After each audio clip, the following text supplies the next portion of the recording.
Bismillahirrahmanirrahim. Assalamualaikum warahmatullahi wabarakatuh.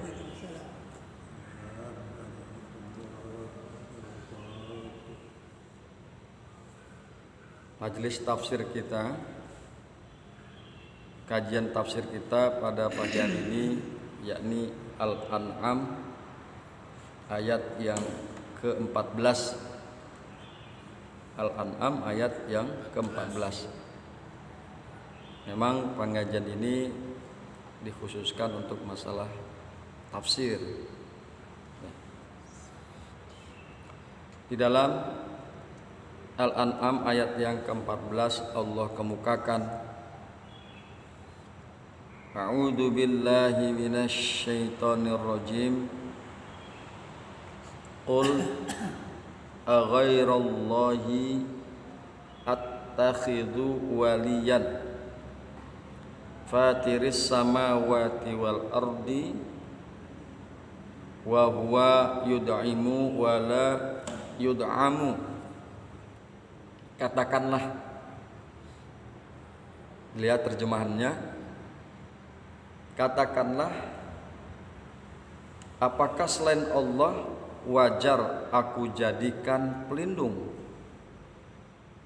pencipta langit dan bumi tanpa ada contoh sebelumnya, padahal dia memberi makan dan tidak diberi makan? Apakah wajar aku menjadikan selain Allah sebagai pelindung? Qul inni umirtu an akuna awwala man aslama. Katakanlah, sesungguhnya aku diperintah supaya aku menjadi orang yang pertama menyerahkan diri. Man aslama, orang yang menyerahkan diri. Jadi kalau kita ini beragama Islam, berarti kita ini adalah orang yang menyerahkan diri, berpasrah diri. Wala takunanna minal musyrikin, dan jangan sekali-kali engkau masuk golongan orang-orang musyrik. Itulah kira-kira terjemahan daripada Al-An'am ayat yang ke-14. Hadirin yang berbahagia, hamba-hamba Allah yang mudah-mudahan selalu dirahmati oleh Allah Subhanahu wa taala. Setelah menjelaskan bahwa segala sesuatu adalah milik Allah dan semua seharusnya tunduk beribadah kepadanya, karena demikian itulah makna kepemilikannya. Yang demikian itu tertuang di dalam Al-An'am ayat 13. Qul, katakanlah, liman ma fis samawati wal ardi, milik siapakah apa-apa yang berada di dalam langit dan bumi? Qul lillahi, katakanlah olehmu, milik Allah apa-apa yang berada di langit dan di bumi. Maka ayat ini kembali mengemukakan bukti keesaannya. Ayat ini memerintahkan Nabi Muhammad sallallahu alaihi wasallam untuk mengemukakan pertanyaan yang bertujuan mengecam sekaligus menetapkan suatu hakikat yang semestinya diakui dan diamalkan oleh setiap makhluk, khususnya makhluk hidup. Jadi pertanyaan ini adalah pertanyaan kecaman. Ya. Qul, katakanlah olehmu wahai Muhammad, aghairallahi attakhidhu waliyan fatiris samawati wal ard wa huwa yud'imu wa la yud'am. Katakanlah, apakah selain Allah wajar aku jadikan pelindung, pencipta langit dan bumi tanpa ada contoh sebelumnya, padahal dia memberi makan dan tidak diberi makan. Jadi ini kecaman. Jadi selain Allah tidak ada yang patut, yang pantas dijadikan sebagai pelindung. Selain Allah tidak patut untuk disembah. Jadi pertanyaan ini sekali lagi adalah kecaman bagi siapa saja orangnya yang menjadikan selain Allah sebagai pelindung, yang menjadikan selain Allah sebagai sesembahan. Hadirin yang berbahagia, hamba-hamba Allah yang mudah-mudahan selalu dirahmati oleh Allah Subhanahu wa taala. Qul, katakanlah lahum kepada mereka. Jadi meskipun ayat ini turun pada zaman Kanjeng Nabi Muhammad SAW 14 abad yang lalu, tetapi masih relevan sampai saat ini hingga yang akan datang, yaitu kepada mereka. Katakanlah kepada mereka, kepada mereka, aghairallahi attakhidhu waliyan,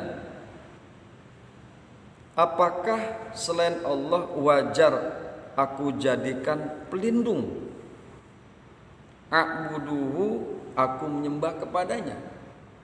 Apakah selain kepada Allah aku wajar untuk menyembah kepadanya?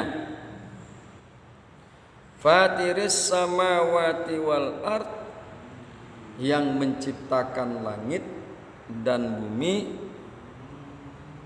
mubdi'ihima, yang menciptakan keduanya tanpa ada contoh. Ketika Allah menciptakan langit dan bumi dan apa-apa yang berada di dalamnya, tidak ada contoh sebelumnya. Karena Allah lah yang memulai penciptaan tersebut. Wa huwa yat'imu yarzuku, dan dialah Allah yang memberikan makan, dan dialah Allah yang memberikan rizki. Wala yud'amu yurzaku, sedangkan Allah tidak diberikan makan, Allah tidak diberikan rizki. Jadi semua makhluk, apakah itu makhluk yang berakal ataupun yang tidak berakal, seperti hewan, diberikan rizki, diberikan oleh Allah makan. Kita lihat ya, Allah memberikan kepada semua makhluknya untuk makan. Jadi kalau seandainya ada seseorang yang menyembah selain Allah, maka itu tidak wajar. Katakan seseorang menyembah pepohonan seperti zaman-zaman sebelumnya, animisme dan dinamisme, itu enggak wajar. Karena yang menumbuh kembangkan pohon itu adalah Allah. Kemudian ada yang menyembah gunung-gunung, itu tidak wajar. Karena yang menciptakan gunung-gunung adalah Allah. Masa kita harus menyembah kepada yang diciptakan? Sepatutnya dan sewajarnya kita harus menyembah kepada yang menciptakan, yaitu Allah Subhanahu wa ta'ala. Hadirin yang berbahagia, hamba-hamba Allah yang mudah-mudahan selalu dirahmati oleh Allah Subhanahu wa ta'ala. Perhatikan kata-kata wa huwa yud'imu wa la yud'amu. Kita akan coba lihat penafsiran dari ulama yang lain. Dan dia Allah memberi makan dan tidak diberi makan.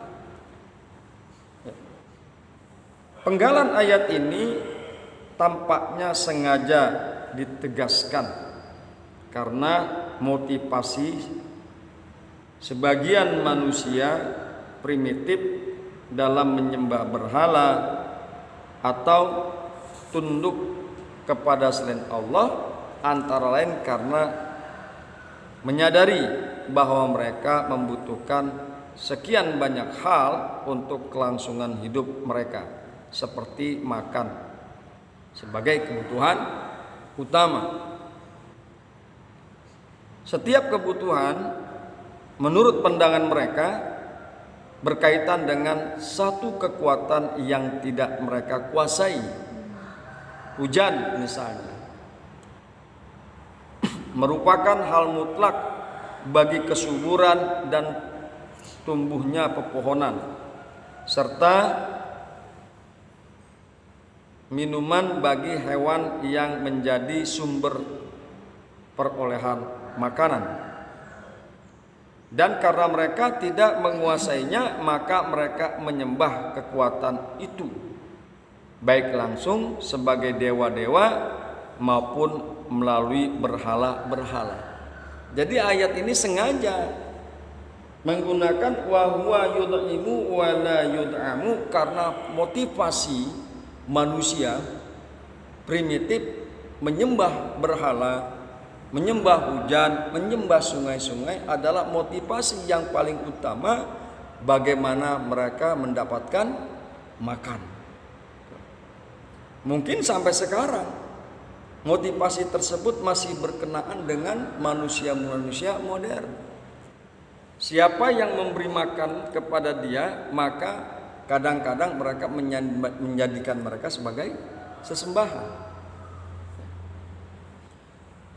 Hadirin yang berbahagia, hamba-hamba Allah yang beriman. Nah, untuk menampik keyakinan tersebut, ayat ini menegaskan bahwa Allah lah yang memberi makan dan dia tidak diberi makan, bahkan tidak membutuhkannya.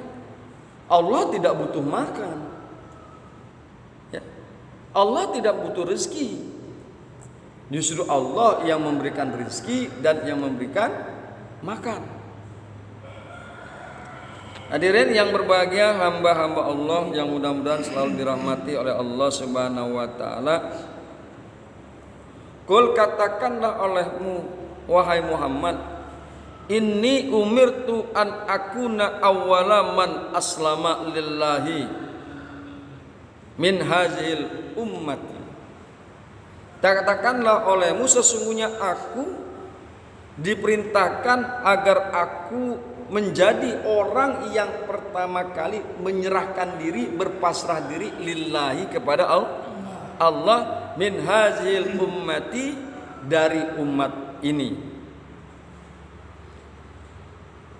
Perhatikan kata-kata inni umirtu an akuna awwala man aslama. Perhatikan terjemahannya. Sesungguhnya aku diperintahkan supaya aku menjadi orang yang pertama menyerahkan diri. Penggalan ayat ini dapat dipahami dalam arti orang pertama yang menyandang sifat Islam sebagaimana diajarkan Al-Quran, bukan sifat Islam yang juga disandang oleh nabi-nabi sebelumnya. Seperti diketahui, nabi-nabi sebelum beliau juga menyandang sifat-sifat Islam, yaitu sifat penyerahan diri kepada Allah. Tetapi ketika itu agama Islam belum mencapai tahap kesempurnaan. Nabi SAW mengibaratkan ajaran Islam sebagai suatu rumah, sebagai suatu bangunan. Setiap nabi berpartisipasi membangun rumah itu dengan meletakkan bata demi bata sehingga sempurnalah rumah tersebut, sehingga sempurnalah bangunan itu. Nabi Muhammad sallallahu alaihi wasallam sebagai nabi yang terakhir adalah peletak bata terakhir bangunan rumah itu, sehingga beliau tampil sebagai orang pertama menghuni rumah yang beliau selesaikan tersebut. Adapun nabi-nabi terdahulu, kalaupun mereka menghuninya, mereka menghuni rumah yang belum rampung. Para nabi menghuni rumah tersebut, menghuni rumah Islam.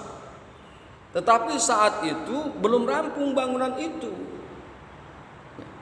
Tapi Nabi Muhammad penghuni rumah tersebut karena rumah tersebut telah rampung secara sempurna. Ya.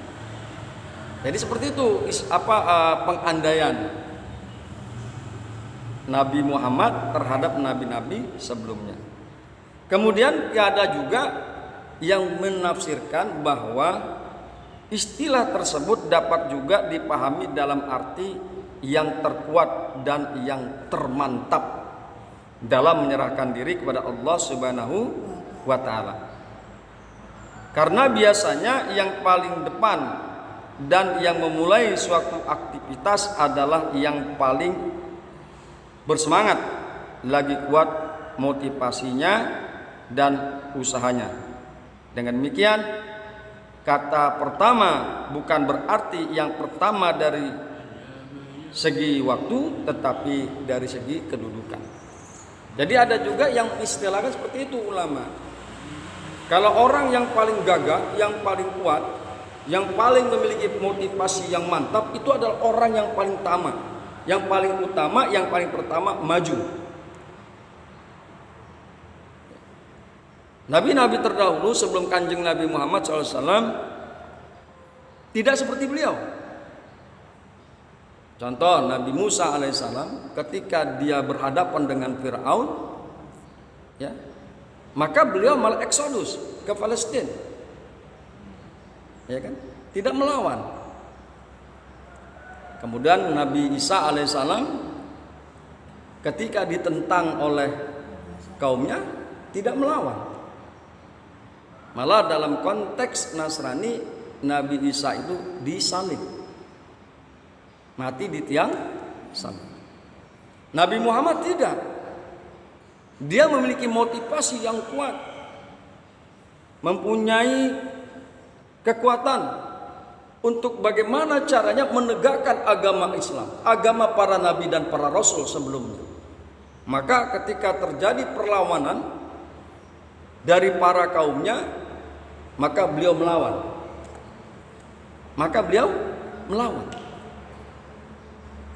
Coba bisa dibayangkan seandainya beliau tidak melawan dan mati terbunuh, Islam mungkin tidak akan pernah berkembang.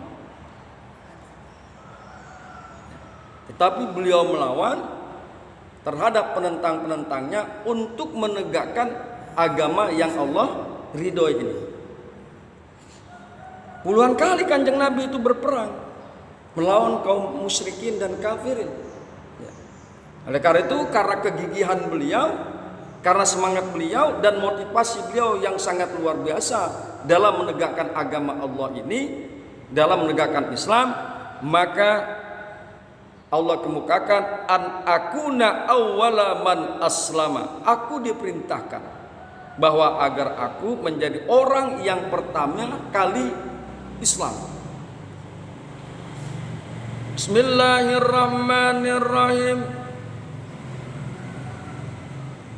Wakilali, dan dikatakan kepadaku, la takunanna minal musyrikin, janganlah engkau wahai Muhammad masuk ke dalam golongan orang-orang yang musyrik, yaitu golongan orang-orang yang mempersekutukan Allah. Hadirin yang berbahagia, hamba-hamba Allah yang beriman, itulah kajian kita pada pagi hari ini. Mudah-mudahan bermanfaat. Hadanallah wa iyyakum ajmain. Assalamualaikum warahmatullahi wabarakatuh.